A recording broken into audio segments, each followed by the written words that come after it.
बिस्मिल्लाहिर्रहमानिर्रहीम। अस्सलाम वालेकुम students, welcome to CBEL concept based education learning YouTube channel. मैं हमाद अहमद आपका ट्यूटर। आज के लेक्चर में हम बात करेंगे FSC पार्ट 1 फिजिक्स की। तो स्टूडेंट्स आपको पता है हम इस साल एनुअल एग्जामिनेशन 2023 के रिलेटेड आपको एग्जाम प्रिपरेशन करवा रहे हैं। इस प्रिपरेशन के थ्रू आपको अभी तक आपको स्टूडेंट्स शॉर्ट आंसर क्वेश्चन के बारे में गाइड किया जा रहा है कि आपने शॉर्ट आंसर क्वेश्चन चैप्टर के अंदर से कौन कौन से करने हैं जो आपको मस्ट करने चाहिए। इसके अलावा भी आप कर सकते हैं। और जो क्वेश्चन आंसर आप एक्सरसाइज के अंदर से कौन कौन से क्वेश्चन करेंगे, इस रिलेटेड आपको स्टूडेंट्स क्वेश्चन तो बताए जा रहे हैं, प्लस उनका सोल्यूशन भी आंसर भी प्रोवाइड किया जा रहा है इन सिंपल वर्ड्स, ताकि आप स्टूडेंट्स अच्छे से अच्छे तरह इसको याद कर पाओ। और बहुत से स्टूडेंट्स ये सोचते हैं कि पता नहीं हम डिफिकल्ट लैंग्वेज लिखेंगे पेपर के अंदर या बहुत अच्छे से लंबा लंबा शॉर्ट आंसर क्वेश्चन लिखेंगे तो हमें ज्यादा मार्क्स आएंगे। ऐसा कुछ भी नहीं होता। आपने सिर्फ टू द पॉइंट उसकी बात को आंसर करना होता है जो उसने क्वेश्चन के अंदर पूछा होता है। तो आज की इस वीडियो में स्टूडेंट्स हम चैप्टर नंबर 4 के एक्सरसाइज के क्वेश्चन प्लस उनका सॉल्यूशन आपसे शेयर करेंगे। इससे पहले सॉल्यूशन को शेयर किया जाए, आप स्टूडेंट से ये रिक्वेस्ट है, चैनल को सब्सक्राइब करें, वीडियोस को लाइक करें और इन वीडियोस को ज्यादा से ज्यादा अपने फ्रेंड्स में भी शेयर कीजिएगा ताकि आपके साथ साथ उनका भी बेनिफिट हो जाए। और ये हमारी एग्जाम की जो पेपर पेयरिंग स्कीम है ये पंजाब के तमाम बोर्ड के स्टूडेंट्स के रिलेटेड है, चाहे आप लाहौर बोर्ड से बिलोंग करें, गुजरात बोर्ड से बिलोंग करें, गुजरात, साहिवाल, सरगोदा, फैसलाबाद और फेडरल बोर्ड से भी चाहे आप बिलोंग करते हो, तो ये पेपर पेयरिंग स्कीम आपके लिए बहुत ज्यादा बेनिफिट है। तो आज के इस वीडियो के अंदर चैप्टर नंबर 4 के अंदर एक्सरसाइज के पीछे कौन कौन से इंपॉर्टेंट क्वेश्चंस हैं, प्लस उनका सॉल्यूशन क्या है और आपको समझाया भी जाएगा। चले हम पेज की तरफ मूव ऑन करते हैं। अब स्टूडेंट्स देखिएगा, आपका चैप्टर नंबर 4 है। चैप्टर नंबर 4 की हम एक्सरसाइज के क्वेश्चन से सबसे पहला क्वेश्चन करेंगे, क्वेश्चन 4.1। तो स्टूडेंट्स आपका क्वेश्चन 4.1 पढ़ने से पहले आप स्टूडेंट्स को ये बता दूं कि ये जो पेपर पेयरिंग स्कीम है पंजाब के तमाम बोर्ड के स्टूडेंट्स के रिलेटेड है, चाहे आप लाहौर, गुजरातवाला, गुजरात, फेडरल बोर्ड, मुल्तान, साहिवाल किसी भी बोर्ड से बिलोंग करते हैं। तो स्टूडेंट्स इन क्वेश्चन को आपने अच्छे से प्रिपेयर करना है। मैंने बहुत कोशिश की है कि आपको सिंपल वर्ड्स में आंसर बता दिए जाएं ताकि आपको याद करने में कोई प्रॉब्लम ना हो। तो क्वेश्चन 4.1 क्या है, कहता है a person holds a bag of grocery. एक पर्सन ने ग्रोसरी का एक मतलब अशिया का ना एक बैग पकड़ा हुआ है अपने हाथ में, while standing still talking to friend. Car is stationary, its engine running. और ये कह ये रहा है कि आपकी जो कार है, एक कार है वो खड़ी हुई है लेकिन उसका इंजन जो है ना, इंजन वो चल रहा है, यानी कि कार खड़ी है लेकिन उसका इंजन चल रहा है। तो हमने बताना है इसमें वर्क कितना है। How are these two situations are similar, कहता है बताओ ये दोनों सिचुएशंस सिमिलर हैं, एक जैसी हैं कि नहीं। अच्छा देखो क्वेश्चन को समझो। कहता है एक लड़का वो खड़ा है, उसके हाथ में ना बैग है, ग्रोसरी का मतलब चीजों का बैग है, चीजों से भरा हुआ एक बैग, और अपने ना दोस्त से ना बात कर रहा है। दूसरी तरफ एक कार भी खड़ी हुई है, वो कार जो है वो खड़ी हुई है, स्टिल है, स्टेशनरी है, रेस्ट पर है, लेकिन उसका इंजन चल रहा है। कहता है इन दोनों सिचुएशन में बताओ वर्क हो रहा है, मतलब वो जो लड़का खड़ा हुआ है अपने दोस्त के साथ बात कर रहा है, क्या इस सिचुएशन में वर्क हो रहा है, और जो वो कार खड़ी है लेकिन उसका इंजन चल रहा है, इन दोनों सिचुएशन में बताओ कि इन दोनों सिचुएशन में वर्क इन दोनों का कितना कितना हो रहा है। क्या ये दोनों सिचुएशंस सिमिलर हैं, एक जैसी हैं कि नहीं है। अब इसके आंसर की हम बात करते हैं। स्टूडेंट्स देखें, इस दोनों सिचुएशन में कोई का वर्क नहीं हो रहा, कोई काम हो रहा है। अच्छा गाड़ी खड़ी है, इंजन चल रहा है, क्या वो गाड़ी कोई काम कर रही है, कोई वर्क कर रही है गाड़ी? नहीं। वो जो लड़का है वो भी खड़ा है, अपने दोस्त से बात कर रहा है, उसके हाथ में ग्रोसरी का बैग है, तो वो कोई वर्क कर रहा है? नहीं। तो आप कहेंगे इस दोनों सिचुएशन में, इन दोनों सिचुएशन में कोई वर्क नहीं हो रहा। क्यों? अकॉर्डिंग टू द मतलब वर्क के फार्मूले के तहत, वर्क का फार्मूला क्या होता है, W is equal to F D. F mean force, D मैंने डिस्प्लेसमेंट। तो डिस्प्लेसमेंट कहते हैं कि आपको पता है किसी एक खास डायरेक्शन में कोई काम करना हो, ठीक। अब यहाँ पर फोर्स तो लग रही है, चलें जी गाड़ी इंजन पर फोर्स लगा रही है, लड़के ने हाथ में बैग पकड़ा हुआ है, वो फोर्स तो लग रही है एफ, लेकिन डिस्प्लेसमेंट दोनों जो सिचुएशंस हैं वो कोई डिस्प्लेसमेंट नहीं कर रही। तो यहाँ पे डिस्प्लेसमेंट क्या है, जीरो। तो जीरो को एफ से मल्टीप्लाई करेंगे तो वर्क डन भी जीरो आएगा। तो स्टूडेंट्स इन दोनों सिचुएशन, ये दोनों सिचुएशन बराबर हैं। क्यों? क्योंकि दोनों सिचुएशन में कोई वर्क डन नहीं हो रहा। अब हम क्वेश्चन करेंगे 4.2। 4.2 क्वेश्चन देखें, कहता है कैलकुलेट वन जूल। ये क्वेश्चन बहुत बहुत इंपॉर्टेंट है, आपके पेपर में सबसे ज्यादा दफा ये क्वेश्चन एक्सरसाइज में से रिपीट होता है, ठीक है। मैं आप साथ साथ बताता भी जाऊंगा कि इनमें से भी जो मोस्ट इंपॉर्टेंट क्वेश्चन है, चाहे आप लाहौर के बोर्ड से बिलोंग करते हैं, चाहे गुजरात बोर्ड से बिलोंग करें, फेडरल बोर्ड से बिलोंग करें, किसी भी बोर्ड से बिलोंग करें, तो ये क्वेश्चन मैं आपको साथ साथ बताता जाऊंगा कौन से मोस्ट इंपॉर्टेंट है। कहता है calculate the work done in 1 kilo joule, joule नहीं किलो जूल में आपने वर्क डन बताना है, जबकि आपके पास मास दिया हुआ है 10 kg, आपके पास स्टूडेंट एक हाइट पर वो मास रखा हुआ है, लटकाया हुआ है, वो आपके पास कितनी हाइट है, 10 मीटर। अब इस क्वेश्चन, ये पेज नंबर 1 हमारा यहाँ पर कंप्लीट हो जाता है। इस क्वेश्चन का जो आंसर है नेक्स्ट पेज के ऊपर है, पेज नंबर 2 के ऊपर। तो अब हम पेज नंबर 2 की तरफ मूव ऑन।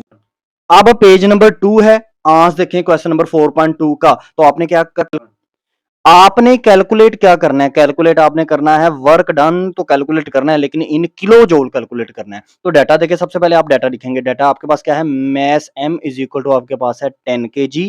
आपके पास स्टूडेंट्स, क्योंकि ना ये जो मैस था ये लटका हुआ था, मतलब जमीन से अबव था, ऊपर था, तो यहाँ पर ना g की वैल्यू भी आएगी जो कि होता है आपको पता है 9.8, ठीक है। इसके बाद आपके पास हाइट है, तो height h is equal to आपके पास कितनी है, 10 मीटर। अब यहाँ पर W is equal to P dot E, यानी कि पोटेंशियल एनर्जी का फार्मूला जो W के इक्वल होता है ना, वो लगेगा।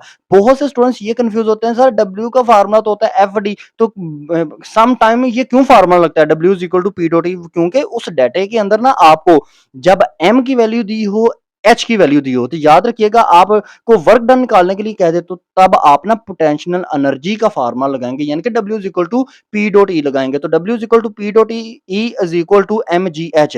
M कितना है 10, जी कितना है आपके पास 9.8, मल्टीप्लाई करेंगे इन दोनों को, फिर इन दोनों को मल्टीप्लाई करेंगे, एच आपके पास कितनी है, वो भी हाइट भी आपके पास मीटर में है और 10 है। तो आपने इन तीनों को मल्टीप्लाई जब दिया ना, तो आपके पास वर्क डन आया 980 जूल, ठीक है। लेकिन उसने हमें किस में मांगा, किलो जूल में। तो अब क्या करो, इस फिगर को डिवाइड कर दो 1000 से, तो 980 डिवाइडेड बाय 1000 तो आ जाएगा 0.98 किलो जूल। तो ये था स्टूडेंट्स आपका क्वेश्चन 4.2 का आंसर। अब हम क्वेश्चन नेक्स्ट करेंगे।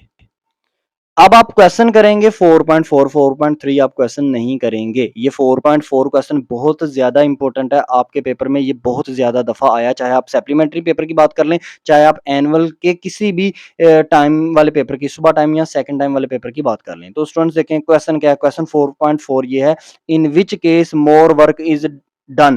कहता है नीचे दो सिचुएशन दी हुई हैं, बताओ किस केस में ज्यादा वर्क लगा है, ठीक है ना। नंबर 1 50 kg बैग, 50 kg का बैग है ऑफ बुक्स, किताबों का लिफ्ट लिफ्ट थ्रू 50 सेंटीमीटर, जिसके ऊपर जो कि लिफ्ट उठाया गया है 50 सेंटीमीटर तक। नंबर 2 50 kg क्रेट, एक 50 kg का क्रेट है जो कि परचेज किया है 2 सेंटीमीटर और उस पर फोर्स लग रही है स्टूडेंट्स 50 न्यूटन। अब इन दोनों सिचुएशन में आपने पहले ये आइडेंटिफाई करना है कि मेरे डाटे के अंदर, फर्स्ट केस में मेरे डाटे के अंदर क्या दिया हुआ है, क्या मुझे M दिया हुआ है, G दिया हुआ है, H दिया हुआ है, या सेकंड केस में आपने आइडेंटिफाई करना है कि मेरे पास M कौन सा है, यानी कि मैस कौन सा है, H कौन सा है, और G की वैल्यू तो आपको पता है ये ग्रेविटेशनल की वैल्यू होती है। तो दोनों सिचुएशन में आप पहले आइडिया लगाएंगे कि आपके पास डाटा क्या दिया हुआ है। तो अब हम आंसर की तरफ मूव करते हैं।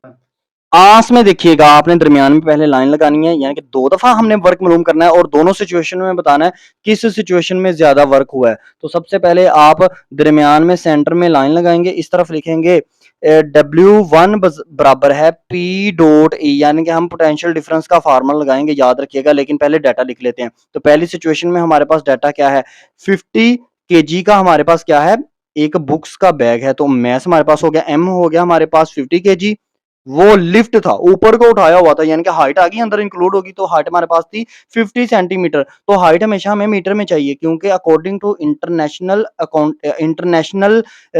वो जो सिस्टम थे आपके SI यूनिट का जो इंटरनेशनल सिस्टम है ना, वो ये कहता है कि स्टूडेंट्स आपका जो हाइट है वो हमेशा मीटर में होनी चाहिए। तो एच हमारे पास मीटर में होना चाहिए, तो हम क्या करेंगे 50 डिवाइड बाय 100 करेंगे, तो हमारे पास एच हमारे पास आ जाएगा 5 मीटर। अब क्योंकि ये ऊपर को उठाया गया है, इस वजह से यहाँ पर जी की वैल्यू भी आएगी। जो भी चीज़ ग्राउंड से ऊपर की तरफ हो सिचुएशन में, याद रखिएगा वहाँ पर जी की वैल्यू पुट करेंगे, तो जी की वैल्यू हमारे पास क्या है 9.8 मीटर पर सेकंड स्क्वायर। अब यहाँ पर W1, अब बहुत से स्टूडेंट्स ये सोचते हैं सर W1 क्यों लिख रही हैं? क्योंकि उन उसने क्या कंपैरिजन करो, दोनों सिचुएशन में वर्क डन बताओ, तो आप एक सिचुएशन में पहले वाली में लिख दो W1, दूसरे वाली में लिख दो W2, ठीक है? तो W1 is equal to P dot E, यहाँ पर पी डॉट ई वाला फार्मूला लगेगा, तो P dot E is equal to M G H. M हमारे पास कितना है 50, जी हमारे पास कितना है 9.8, एच हमारे पास कितना है स्टूडेंट्स, वो हमारे पास है 5। तो तीनों को जब हम मल्टीप्लाई करेंगे तो हमारे पास आ जाएगा 245 जूल, यानी कि वर्क डन पहला हमारा हुआ, पहली सिचुएशन में जो वर्क किया है ना वो किया है 245 जूल। अब दूसरी सिचुएशन की बात करते हैं, तो दूसरी सिचुएशन में स्टूडेंट्स देखें, आपके पास 50 केजी के क्रेट है जो आपने परचेज किया हुआ है। अब यहाँ पे बहुत से स्टूडेंट्स मास लिखने बैठ जाते हैं। अच्छा मास कब लिखोगे, क्या ये लिफ्ट किया हुआ है? ये तो परचेज किया हुआ है, परचेज करके एक बंदा ना लेके जा रहा है, तो उसने लिफ्ट भी नहीं किया इसको, जमीन से ग्राउंड, जमीन से ऊपर तो है ही नहीं, लिफ्ट का लफ्ज तो यूज ही नहीं हुआ। तो यहाँ पर आप डब्ल्यू बराबर है एफ डी वाला फार्मूला लगाएंगे, क्योंकि यहाँ पर देखो डिस्प्लेसमेंट कवर अप हो रहा है, फासला तय किया जा रहा है, तो फासला तय किया, डिस्प्लेसमेंट तय किया, उस बॉडी ने कितना 2 मीटर, ठीक है? और ये जो फोर्स है आपके पास वो कितनी फोर्स लगा के वो चीज को लेके जा रहा है, वो 50 न्यूटन की फोर्स लगा रहा है। तो यहाँ पर W2 is equal to F D वाला आप फार्मूला यूज करेंगे, ठीक है ना? तो एफ आपके पास कितनी है 50, मल्टीप्लाई बाय डी आपके पास है 2, तो वर्क डन W2 आपके पास कितना है 100। तो आप मुझे बताओ किस सिचुएशन में ज्यादा वर्क डन हुआ है? तो ऑफ कोर्स पहली वाली सिचुएशन में ज्यादा वर्क डन हुआ है, आप नीचे ये लिख दोगे। तो ये था स्टूडेंट्स आपका क्वेश्चन 4.4। अब आप नेक्स्ट क्वेश्चन करेंगे। अब क्वेश्चन करेंगे हम पेज नंबर 3 के ऊपर 4.5। तो क्वेश्चन आपसे ये क्या कहता है, बहुत इंपॉर्टेंट है, ये भी क्वेश्चन है, बार बार ये भी रिपीट हुआ है। कहता है an object has 1 joule potential energy, what do it mean? कहता है अगर एक ऑब्जेक्ट, एक जिस्म के पास 1 जूल पोटेंशियल एनर्जी है, कहता है इसका क्या मतलब है? तो स्टूडेंट्स इसका आंसर देखिएगा, अगर एक जिस्म के पास ना 1 जूल पोटेंशियल एनर्जी हो ना, तो उसके अंदर सलाहियत होती है कि वो 1 जूल वर्क कर सकती है। इंग्लिश तो आप पढ़ लोगे, मेरा मकसद है कि आपको उर्दू में बताना, ठीक है ना, आपको समझाना। तो वो जिस्म जो है वो 1 जूल तक वर्क कर सकता है अगर एक जिस्म के पास 1 जूल पोटेंशियल एनर्जी है। कैसे एक्सप्लेन देखो मैंने किया हुआ है। मिसाल के तौर पर अगर मैं ना एक जिस्म पर फोर्स लगाकर ना एफ लगाकर उसको 1 मीटर तक ऊपर उठा देता हूँ या ऊपर फेंक देता हूँ, तो उसके अंदर जो एनर्जी है वो पोटेंशियल एनर्जी 1 जूल है। तो जब मैंने उसको ऊपर की तरफ फेंका तो उसके अंदर वर्क डन भी 1 जूल आएगा। अब वही जिस्म जब नीचे की तरफ गिरेगा तो तब भी उस जिस्म में 1 जूल ही आएगा वर्क डन। क्यों, वजह क्या है? क्योंकि उस वो 1 जूल की स्पीड से ऊपर गया, 1 जूल पोटेंशियल एनर्जी जब लगी उसके ऊपर तो तब वो ऊपर गया था। अब वही 1 जूल पोटेंशियल एनर्जी उसको ऊपर से नीचे की तरफ लगेगी, तो वो स्टूडेंट्स क्या करेगा, वो 1 जूल वर्क ही तय करेगा। यानी कि चाहे जिस्म ऊपर की तरफ जाए 1 जूल पोटेंशियल एनर्जी से, चाहे ऊपर से नीचे की तरफ आए, वर्क डन 1 जूल ही होगा। ये इस क्वेश्चन को एक्सप्लेन किया हुआ है, बहुत सिंपल वर्ड में एक्सप्लेन किया हुआ है, आपने इसको इसी तरह ही याद करना है। अब हम क्वेश्चन करेंगे 4.7। क्वेश्चन 4.7 देखें, बहुत इंपॉर्टेंट स्टूडेंट्स, ये कभी भी कोई भी बोर्ड ये क्वेश्चन को स्किप नहीं कर सकता, मैं आपको गारंटी से कहता हूं, ठीक है ना? आपको ये जितनी भी चीजें मैं बता रहा हूं प्रीवियस 20 ईयर का जो पास पेपर है ना, उनको बार बार देख के आपको ये चीजें बता रहा हूं। ये क्वेश्चन देखिएगा, कहता है व्हेन अ रॉकेट री एंटर इन द एटमॉस्फेयर, जब एक रॉकेट जो है ना वो एटमॉस्फेयर के अंदर जाता है, खला के अंदर जाता है, कहता है इट्स नॉइस कौन, उसकी जो आगे से वो नोक वाली जो उसका नॉइस कौन है ना, वो हॉट क्यों हो जाती है, गर्म क्यों हो जाती है? कहता है वो उसके अंदर क्या इस तरह की एनर्जी आती है कि वो गर्म हो जाती है आगे से उसकी नोजल। तो आपने इस क्वेश्चन का आंसर नेक्स्ट पेज पे मौजूद है, हम नेक्स्ट पेज की तरफ मूव ऑन करते हैं। पेज नंबर 4 है, आंसर देखिएगा 4.7 क्वेश्चन का। कहता है जब रॉकेट दोबारा जाता है ना एटमॉस्फेयर में, खला में, तो उसकी नोज कोन इस वजह से हीट अप हो जाती है, वो आगे जो आपको बारीक सी उसकी नोजल नजर आ रही होती है ना रॉकेट की, उसकी वो बात कर रहा है कि वो क्यों इतनी हॉट अप हो जाती है, हीट अप हो जाती है, क्यों इतनी गर्म हो जाती है। कहता है वजह ये है काइनेटिक एनर्जी जो है वो कन्वर्ट हो जाती है हीट एनर्जी में। अच्छा आप कहोगे सर ये कैसे? आपने क्वेश्चन में क्वेश्चन पेपर में जब शीट के ऊपर आपने लिखना है, इतना सा आंसर लिखने के बाद आपने रीजन की हेडिंग देनी है, फिर आपने रीजन लिखनी है। कहता क्योंकि हवा में ना एटमॉस्फेयर में एयर पार्टिकल भी मौजूद है, हवा भी मौजूद है, डस्ट भी है, डस्ट पार्टिकल भी हैं, ठीक है। और इसके अलावा हवा के अंदर वाटर के छोटे-छोटे ज़रात भी मौजूद हैं। तो जब आपका रॉकेट इन तीनों चीज़ों में से किसी एक से या तीनों से टकराता है ना, तो हीट प्रोड्यूस होती है। तो जब हीट प्रोड्यूस होती है तो काइनेटिक एनर्जी कन्वर्ट हो जाती है हीट एनर्जी में, जिसकी वजह से जो रॉकेट की नोज़ कोन है, नोज़ल है, वो हीट अप हो जाती है। तो ये स्टूडेंट्स क्वेश्चन का आंसर ना इंतहाई सिंपल वर्ड में आपसे मैंने शेयर किया है। आप इसको 1-2 दफ़ा बस याद करेंगे ना, ये आपसे याद हो जाएगा। तो अब हम क्वेश्चन आगे करेंगे 4.8। क्वेश्चन देखें 4.8 कहता है, ये भी बहुत इंपॉर्टेंट क्वेश्चन है, ठीक है ना। कहता है what sort of energy is in the following, नीचे दिए गए जो 3 सिचुएशन इनमें बताओ कि एनर्जी की कौन सी टाइप इन तीनों में एग्जिस्ट करती है, ठीक है ना। कौन सी एनर्जी की टाइप आती है, आपको पता है एनर्जी की बहुत ज्यादा इकसाम है, ठीक है। Elastic energy, potential energy, kinetic energy, heat energy, sound energy, ये सारी क्या है एनर्जी की टाइप्स ही हैं। तो number 1 compressed spring, number 2 water in हाइड्रीम, नंबर 3 अ मूविंग कार। तो आंसर देते हैं पहला किसके अंदर, कंप्रेस्ड स्प्रिंग के अंदर, क्योंकि कंप्रेस्ड स्प्रिंग में हम उसको कंप्रेस कर रहे होते हैं, उसको क्या करते हैं, उनको उसको दबाते हैं और उसके ऊपर एक फोर्स लगाते हैं। तो याद रखिएगा उसमें हमेशा फोर्स लगाने के बाद वो आपको पता है लचक पैदा होती है। तो लचक पैदा हो तो उसमें एनर्जी कौन सी आती है, इलास्टिक एनर्जी आती है, इलास्टिक पोटेंशियल एनर्जी इसमें अंदर आएगी। आप बस यही आंसर लिखेंगे। अब नेक्स्ट आपका है वाटर इन हाइड्रीम, इसका आंसर जो है वो नेक्स्ट पेज नंबर 5 के ऊपर मौजूद है। तो हम पेज नंबर 5 की तरफ मूव ऑन करते हैं।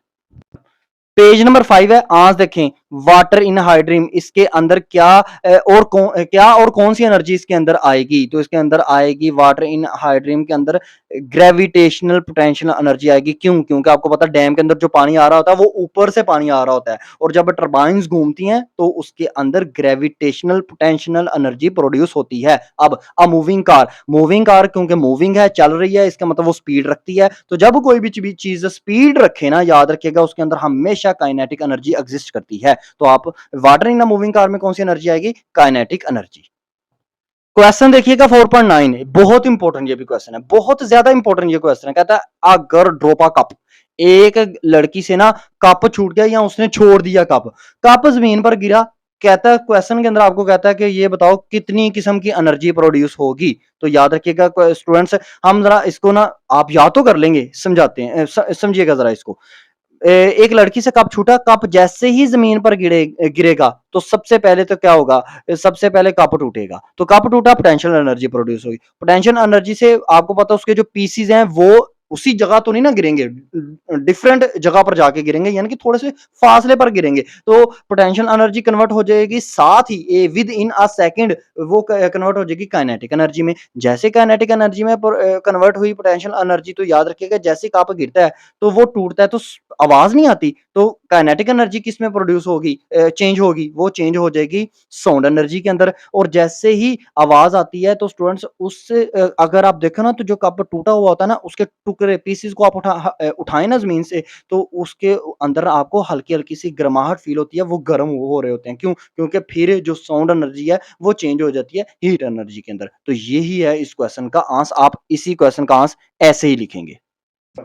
क्वेश्चन करेंगे 4.10 और लास्ट क्वेश्चन करेंगे इस एक्सरसाइज के अंदर से, ठीक है ना। कहता है a boy use a catapult, catapult कहते हैं गुलेल को। एक लड़के ने ना गुलेल को यूज किया, एक्सीडेंटली ना हादसाती तौर पर क्या हुआ, सामने एक ग्रीन हाउस की ना विंडो लगी हुई थी, उसके साथ जाके जो है ना स्टोन टकराया। कहता है मुझे ये बताओ वो खिड़की जब टूटेगी, विंडो जब टूटेगी तो किस किस टाइप की एनर्जी प्रोड्यूस होगी। बिल्कुल सेम टू सेम क्वेश्चन का आंसर कौन सा है, जो आपने ऊपर जब लड़की के हाथ से कप छूटा था, तो उस क्वेश्चन का जो आंसर है ना वही इस क्वेश्चन का आंसर होगा। तो स्टूडेंट्स इस क्वेश्चन का जो मेन आंसर है, ताकि मैं आपको समझा पाऊं, वो नेक्स्ट पेज की तरफ है। तो पेज नंबर 6 की तरफ मूव ऑन करते हैं। पेज नंबर 6 क्वेश्चन का आंसर देखिएगा। लड़के ने क्या किया, गुलेल से स्टोन फेंका, वो स्टोन से क्या हुए थे, वो स्टोन से ना आपका जो विंडो था ना सामने एक हाउस की, वो टूटी। तो एनर्जी कौन कौन सी प्रोड्यूस होगी, जैसे ही स्टोन जाके टकराएगा, स्टोन मींस पत्थर, पत्थर जाके टकराएगा विंडो को, तो सबसे पहले तो क्या हो गया, विंडो जो है वो टूटेगी। जैसे ही विंडो टूटेगी तो स्टूडेंट्स प्रोड्यूस क्या हुई, पोटेंशियल एनर्जी। और विंडो के जो पीसेस थे, टुकड़े थे, वो जाके गिरेंगे, दूर जाकर गिरेंगे, यानी इतनी भी दूर नहीं, थोड़े से फासले पर जाके गिरेंगे।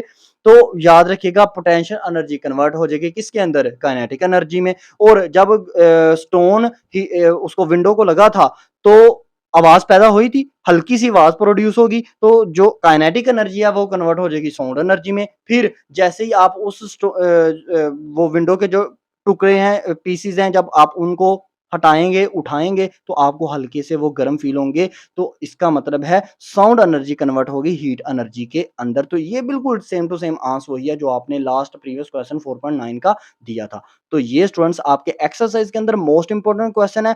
ये तमाम क्वेश्चन आप लाजमी से कीजिएगा। फिजिक्स के अंदर एक्सरसाइज में से क्वेश्चन पूछता है, वो लाजमी पूछता है। अगर आप 11 के 11 चैप्टर की बात करें ना, तो हर चैप्टर में मिनिमम एक क्वेश्चन उसने पूछना ही पूछना है, चाहे आप लाहौर के किसी भी बोर्ड से बिलोंग करते हैं। तो 11 क्वेश्चन मीन्स आपके पास 22 मार्क्स। तो एक्सरसाइज के क्वेश्चन करें ना, तो आपके 22 मार्क्स क्लियर हो जाते हैं, यानी कि 11 क्वेश्चन आपके क्लियर हो जाते हैं और टोटल आपने 22 क्वेश्चन करने होते हैं। ये थे चैप्टर नंबर 4 के एक्सरसाइज के रिलेटेड क्वेश्चन। तो इंशाल्लाह ताला आने वाली वीडियो के अंदर हम क्या करेंगे, चैप्टर नंबर 4 के इनर इनर चैप्टर के अंदर से जो इंपॉर्टेंट क्वेश्चन आएंगे ना, वो कौन कौन से होंगे, वो आने वाली वीडियो में आपसे शेयर किया जाएगा। तो आपने स्किप किसी भी वीडियो को नहीं करना। प्रीवियसली भी मैंने आपको 3 चैप्टर्स तक इंपॉर्टेंट एक्सरसाइज के रिलेटेड क्वेश्चन, उन तीनों चैप्टर के फर्स्ट 3 के और उनके चैप्टर के अंदर इनर क्वेश्चन शॉर्ट कौन कौन से हैं जो आपको मस्ट करने चाहिए। ये क्वेश्चन आपने छोड़ने नहीं है स्टूडेंट्स। ये बार बार मैं आपको कह रहा हूं, क्योंकि लास्ट 20 ईयर के हर बोर्ड के पेपर की छांटी करके, जांच पड़ताल करके, एग्जाम करके आपको बताया जा रहा है कि ये क्वेश्चन आपने कभी भी नहीं छोड़ने। आई होप सो ये यूट्यूब चैनल आपके लिए बहुत ज्यादा बेनिफिट साबित हो रहा होगा। आप तक लेते हैं, अपना ख्याल रखें, अपने इस यूट्यूब चैनल का भी। अल्लाह हाफिज।